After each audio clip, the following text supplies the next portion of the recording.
ठीक है। तो पिछली क्लास में हमने बात की थी मैकाविलियंस की।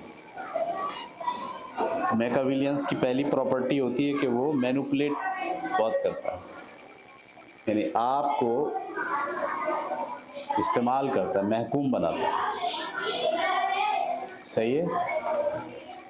खुद आका बनता है और आपको गुलाम बनाने की कोशिश करता है, यूज़ करता है आपको, इस्तेमाल करना उसकी फितरत होती है कि वो आपको इस्तेमाल करेगा अपने फ़ायदे के लिए। ठीक है। और हम यूँ भी कहते हैं कि वो अपने मकासद के लिए आपको इस्तेमाल करता है। सही है।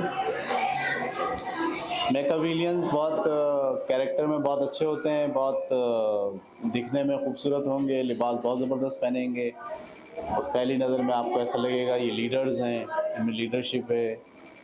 ठीक है, आप उनके साथ हो जाएंगे, लेकिन थोड़े दिनों बाद आपको एहसास होगा कि ये लीडर तो हैं, लेकिन जब किसी काम की बात आती है तो ये खुद काम नहीं करते बल्कि हमसे कराते हैं। वाह वाह, शानदार, तारीफ़, तनक़ीद, कोई भी चीज़ इस्तेमाल करेंगे और उसको अपने फ़ायदे के लिए आपको इस्तेमाल करेंगे। ये हमने काफ़ी डिटेल में पिछली क्लास में पढ़ लिया था। आगे हम पढ़ने जा रहे हैं सेल्फ़ इंटरेस्ट। मैकाविलियंस की ख़ुसूसियत ये है कि वो खुद गर्ज़ होते हैं। सही है। उनको आपकी परवाह नहीं होती, उनको सिर्फ़ और सिर्फ अपना फ़ायदा देखना होता है, दैट्स इट। अपने फ़ायदे के हुसूल के लिए आपको वो जितनी भी तकलीफ़ पहुँचाएँ, वो उनकी नज़र में कोई उसकी इम्पोर्टेंस ही है। मैंने आपसे कहा, कल पिछली क्लास में कहा था कि इनके पास उसूल, कानून, ज़ाब्ता, तहज़ीब कोई चीज़ नहीं होती। आम तौर पर जो पढ़े लिखे बाशऊर लोग होते हैं, उनके ज़हनों में कुछ उसूल होते हैं, कुछ ज़ाब्ते होते हैं। किसी को तकलीफ़ मत पहुँचाइए, किसी की आह मत लीजिए, सही है, किसी पे जुल्म मत कीजिए। ये जब अपना काम करते हैं अपने मफादात के लिए, तो इनके पास कोई उसूल नहीं होता, ये किसी उसूल को नहीं मानते। इनका मकसद सिर्फ़ और सिर्फ नतीजा हासिल करना है बस, कैसे भी, जायज़ तरीक़ा हो, नाजायज़ तरीक़ा हो, कोई भी तरीक़ा हो। ठीक है। अच्छाई, बुराई, नेकी, बदी, कोई चीज़ इनको अपने मकासद के हुसूल से नहीं रोकती, ये रुकते भी नहीं हैं उससे, बल्कि अपने उसूल ख़ुद बना लेते हैं। मैं मिसाल देता हूँ आपको, अपने उसूल कैसे बना लेते हैं खुद। मिसाल के तौर पर वो कोई मैकाविलियंस है और वो अपने मातहतों पर जुल्म की हद तक उनसे काम ले रहा है, जुल्म की हद तक उनसे काम ले रहा है। अब आप उससे बोलेंगे भाई ये आप क्या कर रहे हो, तो वो आपको समझाने के लिए बोलेगा भाई देखो, काम तो लेना पड़ता है, ये लोग ऐसे मानते नहीं हैं, इनको ऐसे ही बात करो ना, इनसे ऐसे ही इनको रगड़ के रखो तो फिर ये सही रहते हैं। फिर आप बोलेंगे ये तो अच्छी बात नहीं है, तो बोलेगा मैं 5 वक्त की नमाज़ पढ़ता हूँ और हर नमाज के बाद दुआ करता हूँ अल्लाह ताला से कि मुझे माफ़ कर दे, दैट्स इट।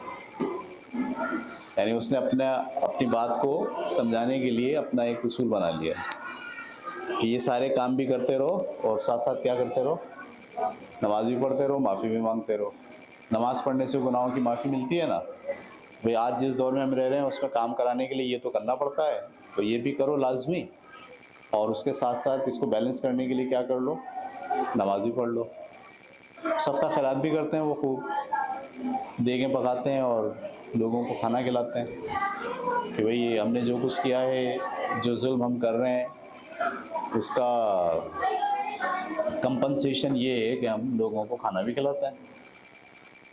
ऐसे वो बैलेंस करने की कोशिश करते हैं, लेकिन उनकी नज़र में उसूल नहीं होता कोई, तो सेल्फिश होते हैं। हर मामले में ये देखते हैं कि उनकी जो गर्ज़ है वो पूरी होनी चाहिए।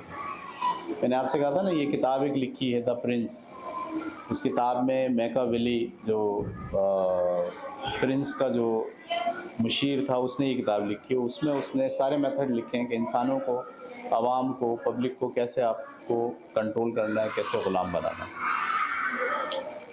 ठीक है, तो आपको मैकियावेलियंस सेल्फिश नज़र आएगा, वो आपके बारे में नहीं सोचेगा। आप कितनी मुशक्क़त से गुज़र रहे हो उसे इसकी कोई परवाह नहीं है। वो सिर्फ क्या चाहता है, उसको मकसद हासिल हो जाए, दैट्स इट। ठीक है। नंबर नेक्स्ट, डिसीट, धोखेबाज होता है, धोखा देगा आपको। सही है। ये बड़ा जो है ना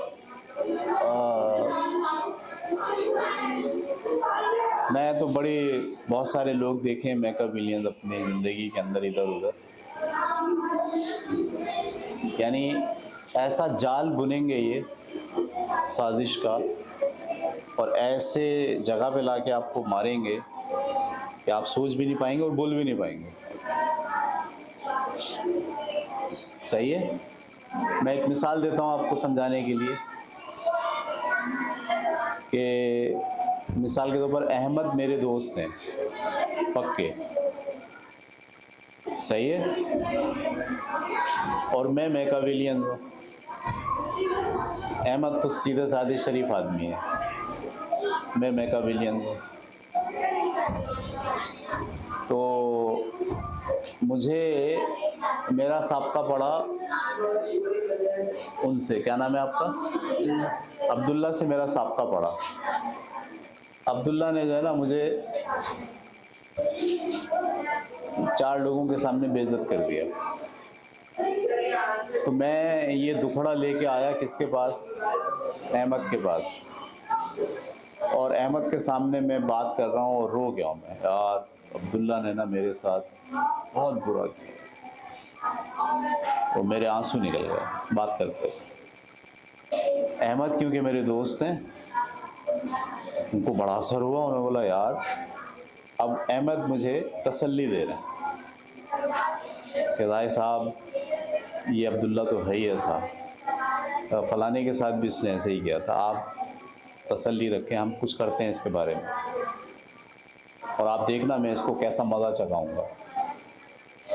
तो ये जो अहमद बातें कह रहे हैं मुझसे किस लिए कह रहे हैं, तसल्ली देने के लिए, मेरी गमगुसारी के लिए। तो अहमद ने 3-4 बातें बोल दी, किसके ख़िलाफ़, अब्दुल्ला के ख़िलाफ़। मैं क्योंकि मैकियावेलियन हूँ, मैं अब्दुल्ला को और इनको दोनों को कंट्रोल भी करना चाहता हूँ। तो मैंने वो जो अहमद ने मुझे तसल्ली के लिए 2-4 बातें की थी, वो जाके मैं सीधा गया अब्दुल्ला के पास और अब्दुल्ला से कहा, अब्दुल्ला अहमद तुम्हारे बारे में ये कह रहा था, अहमद तुम्हारे बारे में ये कह रहा था।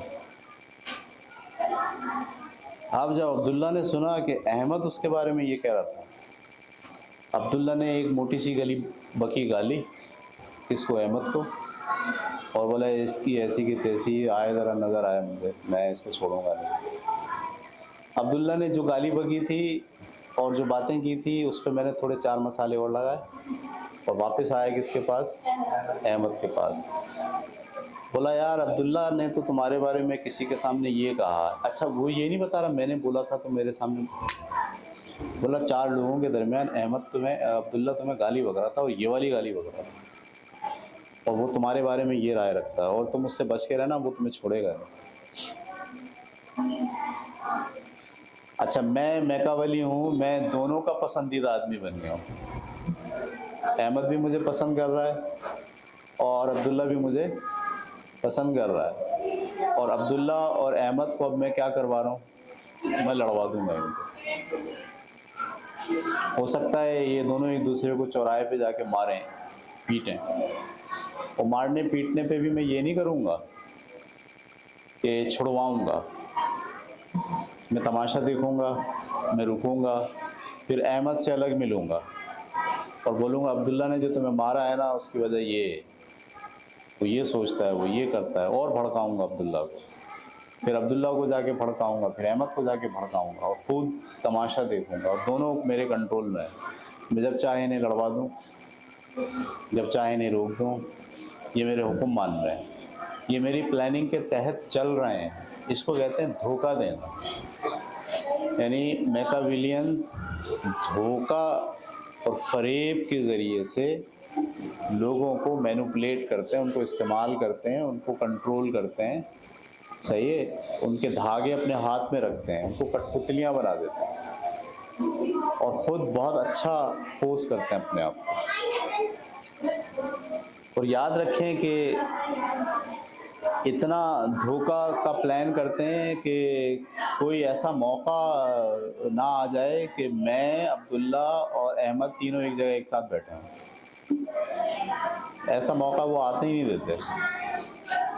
ऐसी कोई सेटिंग बनाते हैं जहां आपको महसूस हो गया कि अब्दुल्ला और अहमद एक साथ आ गए, मैं क्या करूँगा, बोलूँगा यार मुझे थोड़ा काम है, मैं भी आता हूँ, और मैं उठ जाऊँगा वहाँ से, क्योंकि मुझे पता है ये दोनों एक साथ बैठे हैं।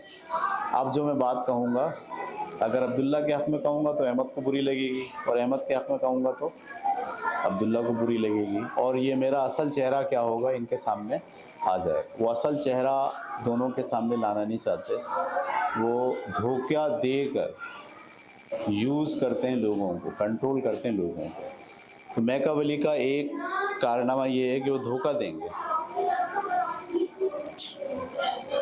नंबर 4, अनइमोशनल होते हैं, गैर जज्बाती होते हैं। मतलब हम सोचते हैं कि यार ये कैसे लोग, इनको दर्द नहीं होता, कोई एहसास नहीं है किसी का, हम ऐसे सोचते हैं मैकियावेली के बारे में, सही है। अभी जैसे हमारे यहाँ भी देखें होता है ना, हमारे यहाँ पुलिस वाले, हमारी फ़ौज, इसमें जो बड़े बड़े लोग हैं सब मैकियावेली हैं, धोखा देकर काम करते हैं, अपना चेहरा सामने नहीं आता है। सही है, अरशद शरीफ को कत्ल करा दिया, मरवा दिया, मर गया वो बेचारा, लेकिन किसने मारा, सब साफ हैं। ऐसी प्लानिंग की, ऐसा जाल बिछाया, ऐसी सेटिंग बनाई, ठिकाने लगा दिए। पुलिस वालों को बोला जाओ उसके घर से फलाने बंदे को उठा लो, वो बंदा नहीं मिला, बोला उसके भाई को उठा लो, भाई नहीं मिला, बोला उसकी बहन को उठा लो,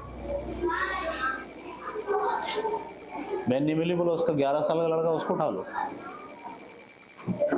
मतलब अपना मकसद पूरा करना है, ना उसूल, ना ज़ाब्ता, ना कानून, और ना एहसास। एहसास होता है ना, जैसे मेरी आपसे लड़ाई है, आपका छोटा भाई अगर खड़ा होगा, मैं उसको थप्पड़ नहीं मारूंगा, मैं उसको गाली नहीं बकूंगा, इसलिए मेरी तो आपसे लड़ाई है। ये क्या है, ये तो अखलाक है इंसान के, वो जिससे लड़ाई है उससे ही लड़ाई हो। नहीं, इनके पास अखलाक उसूल नहीं होते, ये बेहिस लोग होते हैं, बेहिस, सही है। इनके पास एहसास नाम की कोई चीज़ नहीं होती। ये छोटे बच्चे को भी मार देंगे जान से, उसको उठा के तशद्दुद करेंगे उसके ऊपर। तो आप कभी गौर करेंगे ना, आप जिस माशरे में रह रहे हैं उस माशरे के जो कंट्रोलर हैं, जो करता धरता हैं, वो नार्सिस्ट हैं, वो मैकियावेलियंस हैं। उनको एहसास नहीं है, उसूल, ज़ाब्ता, कानून कुछ नहीं। वो चाहते हैं हमारा कंट्रोल रहे, हम कंट्रोल करें सबको, हमारी हुकूमत रहे, सब हमारे सामने गिड़गिड़ाएं, सब हमारे इशारों पे चलें। तो ये लोग अनइमोशनल होते हैं, जज्बात नहीं होते इनमें, सही है। मिसाल के तौर पर हमारे यहाँ, मैं अगर कुरान हाथ में लेके आपसे कोई बात करूँगा तो उसकी अहमियत होगी, क्योंकि कुरान के साथ हमारा बड़ा जज्बाती ताल्लुक़ है। तो मैं जब बात करूँगा आप क्या बोलेंगे, आदमी सही बोल रहा है। मैकियावेलियंस कुरान हाथ में लेगा और झूठ बोल देगा बड़े मज़े से। उसके पास कुरान के साथ जज्बात, एहसासात, मज़हब, ईमान, अक़ीदा कोई अहमियत नहीं होती। उसको बोलो खाओ अपने माँ की कसम, अपने माँ के सर पे हाथ रख के भी झूठी कसम खा लेगा। और हम आम लोग क्योंकि जज्बाती होते हैं, एहसास वाले होते हैं, तो हम क्या समझते हैं, इसने माँ के सर पे हाथ रखा है और कसम खाई है, इसका मतलब क्या है ये बिल्कुल। लेकिन वो अपने मकसद को हासिल करने के लिए सच नहीं बोलते, धोखा दे रहे होते हैं आपको। सही है, अभी भी देखें ना हमारे यहाँ, हमारे मुल्क के अंदर जो पूरी हुकूमत चल रही है 76 साल से, कौन चला रहा है? फौज। लेकिन फौज सामने है, फौज पीछे है। वो बदनाम कौन है? सारे लोग, हुक्मरान, फलाना, इमरान खान, नवाज शरीफ, जरदारी। लेकिन असल काम कौन कर रहा है? अभी पता चला था 5000 लोग गायब हुए हैं बलूचिस्तान में। कितने लोग? 5000 लोग घरों से उठा के गायब कर दिए जाएं। और कौन गायब करे? किसी को नहीं पता कौन गायब है, किसने किया, कहाँ है वो, पता है किसने किया? पता है, मैकाविलियंस हैं ये सब। समझ में आ रही बात आपको? तो ये इनके बारे में, मैकाविलियंस के बारे में अगर आप ये सोचो कि वो एहसास रखे, इमोशनल हो, कोई इमोशन नहीं होता उसमें, कोई जज्बात नहीं होते उसमें, कोई अटैचमेंट नहीं होती उसकी। अक़ीदा, ईमान, अल्लाह, कुदरत, कुरान, माँ, बहन, भाई, इमोशन, रहम, हमदर्दी, मैकाविलियंस है भाई ये। इसके पास सिर्फ और सिर्फ ये कि मुझे नतीजे तक पहुंचना है, ये मेरा मकसद है, मकसद हासिल करना है, दैट्स इट। उस मकसद के हुसूल के लिए मुझे जो करना पड़ेगा वो मैं करूँगा। उसके बाद इनकी एक क्वालिटी होती है, एम्बिशन होते हैं। एम्बिशन का मतलब ये है कि ये इनमें लीडरशिप होती है, ये नए डायरेक्शंस पे काम करते हैं, ये हिम्मत करते हैं नई चीज़ों में हाथ डालने की, ये दुनिया को बदलने की अहलियत रखते हैं, सलाहियत रखते हैं।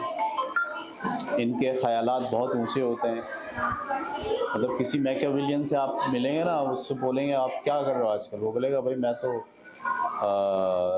10 करोड़ रुपए कमाने की प्लानिंग कर रहा हूँ। एम्बिशन उसका इतना बड़ा होगा। समझ में आ रही बात आपको? मतलब उसकी जेब में 10 रुपये नहीं है, लेकिन प्लानिंग कितने की कर रहा है? 10 करोड़ की। और ये 10 करोड़, मैंने पूछा उससे भाई कहाँ से आएंगे, एक मिसाल दे रहा हूँ आपको। बात हुई, बोला भाई आजकल क्या चल रहा है? बोला जी 4 मिलियन का प्रोजेक्ट है, उस पर काम कर रहा हूँ। 4 मिलियन का मतलब 40 लाख। तुम्हारे पास कितने हैं? मेरे पास तो अभी नहीं है। कहाँ से आएंगे? बोला पैसे बहुत है लोगों की जेब में, लोगों को लाऊंगा, लोगों को कायल करूंगा, लोगों को पैसे लगवाऊंगा और काम करूंगा। इतने एम्बिशियंस होते हैं, वो लोग ढूंढ भी लेते हैं। फिर ऐसे ज़बान और ऐसा धोखा देने की एबिलिटी इनमें होती है कि 5-7 लोग जो 40 लाख रुपए उस प्रोजेक्ट पे लगा देते हैं, वो लगवा भी देते हैं उनसे। ठीक है, इतना उनको कायल करते हैं, मिसालें देते हैं, इतनी प्लानिंग करते हैं, इतना साजिश का जाल बिछाते हैं कि आहिस्ता आहिस्ता आहिस्ता सारे लोग उसमें फंसना शुरू हो जाते हैं। तो एम्बिशन होते हैं। आपके सामने कोई ऐसा आदमी आया ना जो एम्बिशन हो, बहुत बहुत बड़े बड़े प्लान बता रहा हो आपको होशियार होना चाहिए। ये आदमी मैकियावेलियन हो सकता है। आपके यहाँ जितने भी जो सोसाइटी के अंदर धोखा देने वाले लोग होते हैं, सब के सब मैकियावेलियन होते हैं। सही है, समझाऊँ आपको कैसे?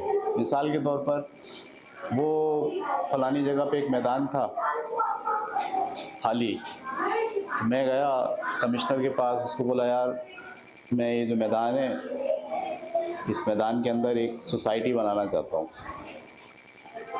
और तुम मुझसे मिल जाओ, आधा आधा होगा पैसा। वो कहता ठीक है। अब वो गया, उसने जनाब लाइनें वाइनें खिंचवाई, कुछ पैसे लगाए, अखबारात में इश्तेहार दिया और सोसाइटी।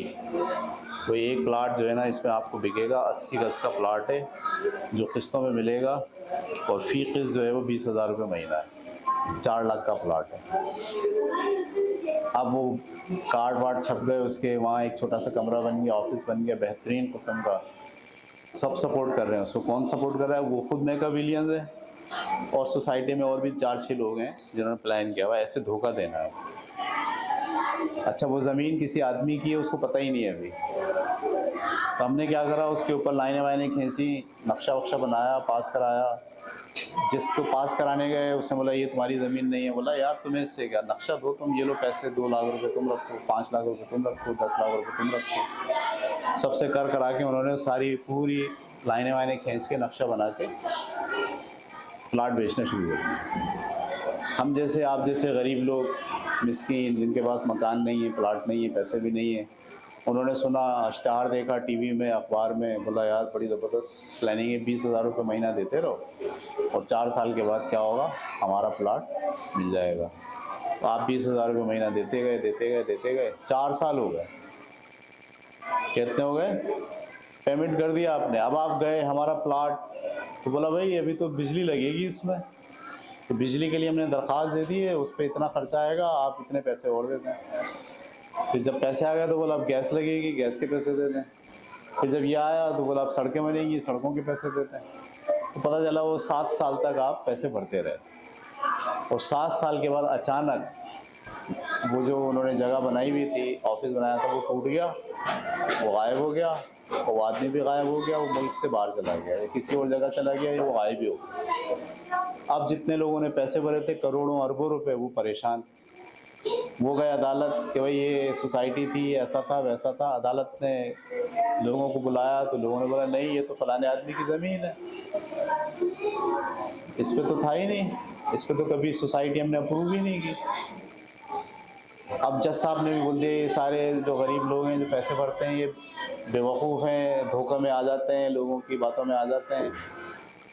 पता चला 7 साल तक एक गरीब ने जितने पैसे जमा किए, जमा पूंजी सारी उसकी क्या हो गई, तेल हो गई। मैकियावेलियंस, ठग, धोखा देने में माहिर, ऐसे बनकर आएंगे जैसे आपके बहुत हमदर्द हैं, ऐसी बात करेंगे जैसे आपको लगेगा कि इनसे अच्छा आपके हक़ में कोई दूसरा है ही नहीं, लेकिन असल में उनके आस्तीन में छुरा होगा, वो छुरा भोंक के जाएंगे आपको। तो पुराने ज़माने में ठग होते थे, ठग। एक किताब है अमीर अली ठग के कारनामे, बड़ी ज़बरदस्त किताब है, आप उसको पढ़ें। इसमें आपको पूरा ठग कैसे जो है वो ऑपरेट करते हैं, कैसे बेवकूफ़ बनाते हैं, कैसे धोखा देते हैं, कैसे लूटते हैं, कैसे आपकी जायदाद, आपका पैसा, आपकी हर चीज़ उनकी जेब में चली जाती है 1 साल के अंदर अंदर। तो ये नए ज़माने में इनको कहा जाता है मैकियावेलियंस, वरना आसान उर्दू में उसको क्या बोलेंगे, ठग। ठग बेहिस भी होते हैं, सही है, बेरहम भी होते हैं। वो अभी किताब पढ़ें आप, अमीर अली ठग के कारनामे, हिम्मत है तो मैं आपको पोस्ट करता हूँ। वो किताब जब आप पूरी पढ़ जाएंगे ना तो आपको अंदाज़ा हो जाएगा कि मैकियावेलियंस कैसे ऑपरेट करते हैं। पहले ज़माने में इनके पूरे पूरे ख़ानदान ऑपरेट करते थे, इनकी पूरी बिरादरी होती थी, फैली हुई होती थी पूरे इलाकों में। ये ख़ानदानी ठग होते थे, इसको फ़न के तौर पर सिखाते थे अपने बच्चों को। आज जदीद दौर में ये इस तरह से फ़न के तौर पर तो नहीं सीख रहे, ना सिखा रहे, बल्कि ख़ुद ही इंसानी नफ्सियात के अंदर ये एलिमेंट आ गया है कि एक आदमी बचपन ही से मैकियावेलियंस होता है, वो ख़ुद गर्ज़ होता है, वो अपनी गर्ज़, अपने फ़ायदे के लिए सबको इस्तेमाल करना चाहता है, सबको बेवकूफ़ बनाना चाहता है, उसके अंदर हमदर्दी कोई नहीं होती, रहम कोई नहीं होता। आखिरी हेडिंग हम पढ़ लेते हैं, कंपटीशन। मैकियावेलियंस में कंपटीशन होगा, हार नहीं मानेगा, compete करेगा, मुकाबला करेगा, हार नहीं मानते, सिर्फ हराना जानते हैं। ठीक है, हमारी हुकूमत में भी जो लोग हैं, कभी देखें आप, हार नहीं मानते, कुछ भी हो जाए, कैसे भी हालात हों, साजिशी पहलू वो उसको हमेशा जारी रखते हैं, पीछे नहीं हटते। सही है, अगर हार भी जाएं तो तस्लीम नहीं करते, फिर शुरू कर देते हैं, ज़ीरो से शुरू हो जाते हैं दोबारा से, भेस बदल के आते हैं। वही आदमी जिसने सोसाइटी बनाई थी और 7 साल में अरबों रुपए ले गया, सही है, अब वही आदमी भेस बदल कर आएगा 12 साल 15 साल के बाद, थोड़ा बूढ़ा हो गया, दाढ़ी वाड़ी रख ली, मूछें मूछें आ गई, सही है, अब एक नए प्रोजेक्ट के साथ आएगा भेस बदल के, हार नहीं मानता। अब वो क्या लेकर आया, वो लेकर आया भाई सब लोग 1-1 लाख रुपए जमा कराओ, मैं फलाने देहात में बाड़े हैं भैंसों के बहुत सारे, तो हम क्या करते हैं कि हम वहाँ भैंसें ख़रीदते हैं और दूध निकालते हैं उसका, और दूध निकाल के बेचते हैं फलानी कंपनी को। फ्रांस की कंपनी है, वो दूध खरीदती है हमसे, हम उसको दूध बेचते हैं, वो डॉलर में पैसे देते हैं। आप अगर इन्वेस्टमेंट करना चाहते हैं तो आप भी 1 लाख रुपए दें, 1 लाख रुपए पे 8,000 रुपये महीना हम आपको देंगे। आपके पैसों से हम क्या खरीदेंगे, भैंस खरीदेंगे, ऑस्ट्रेलिया से इंपोर्ट कराएंगे भैंसें, एक भैंस 48 किलो दूध देती है एक दिन में, वो दूध हम लेंगे, वो दूध लेके हम कहाँ एक्सपोर्ट करेंगे, फ्रांस में एक्सपोर्ट करेंगे। बड़ा ज़बरदस्त प्लान बताएगा आपको, सही है। आप बोलोगे यार बात तो सही है, कारोबार तो हो रहा है, अच्छा भाई कितने देने, बोला 1 लाख रुपए देने, 8,000 रुपये महीना मिलेंगे। बोला घर में रखें 1 लाख रुपये, घर में रखने के बजाय कहाँ दे दो, दे दो इसको। आप गए ऑफिस में, आपने 1 लाख रुपए दिए, उसने रसीद बना के दे दी, आपने दूसरे महीने जाके बोला लाओ 8,000 रुपये, उसने 8,000 रुपये दे दिए।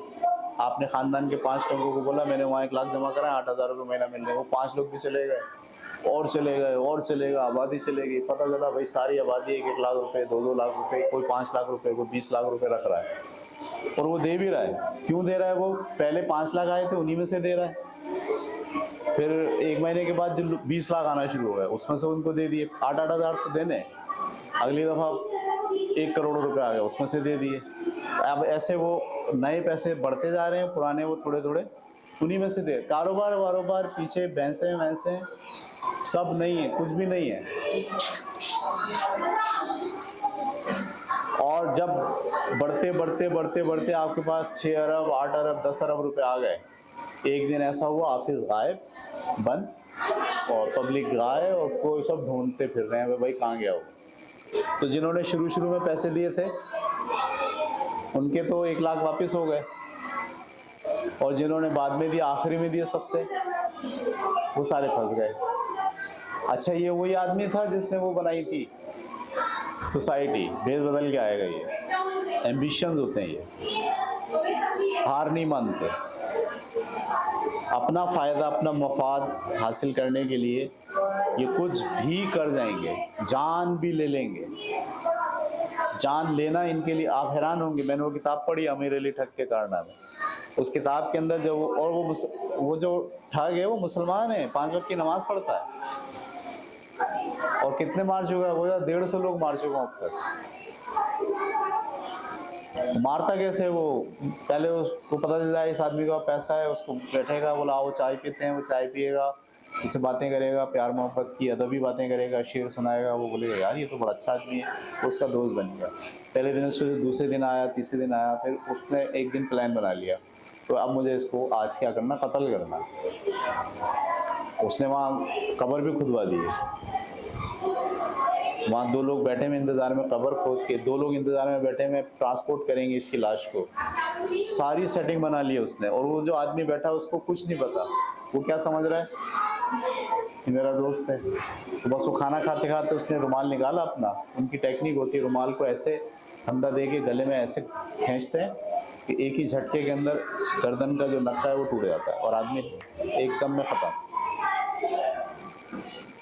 तो बस उसने जो है ना ऐसे बैठे बैठे यूँ किया, ऐसे करके यूँ करा, उसकी गर्दन ख़त्म, टूटा, वो लुढ़का।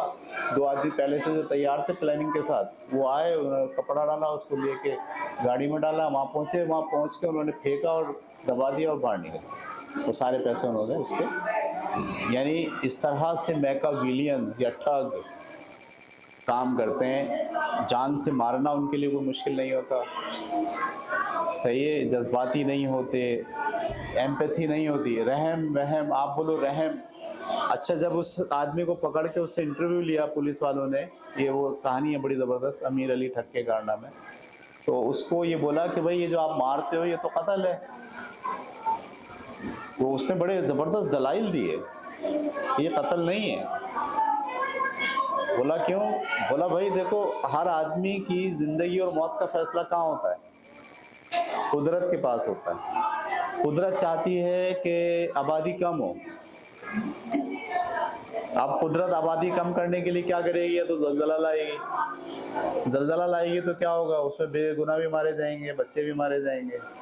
तो कुदरत हमसे काम लेती है। हम दरअसल कुदरत का काम आसान बनाते हैं कि जिन लोगों को हलाक करना है वो कुदरत हमारे दिल दिमाग में डालती है। 5 वक्त का नमाजी तस्बीह पढ़ता है, टोपी लगा हुआ, हज करके आया हुआ, और है कौन? ठग है, मैकाविलियन। और उसके पास सोच क्या है कि ये जो मैं लोगों को हलाक कर रहा हूँ दरअसल कुदरत के प्लान को इम्प्लीमेंट कर रहा हूँ, तो मैं तो खुदा का नुमाइंदा हुआ ना ज़मीन पे। ये दलाइल होते हैं इनके पास। तो आज हमारी क्लास का टॉपिक मैकाविलियंस ख़त्म हो गया। 2 कैरेक्टर हमने पढ़ लिए, नार्सिसिस्ट और मैकाविलियन। आपके ख्याल में दोनों में से कौन ज़्यादा खतरनाक है? मैकाविलियन। सही है, नार्सिसिस्ट तो बर्दाश्त हो जाएगा, लेकिन मैकाविलियन बर्दाश्त नहीं होगा। तो आपको ये जो कैरेक्टर है इसको याद रखने की कोशिश करनी है। चलें।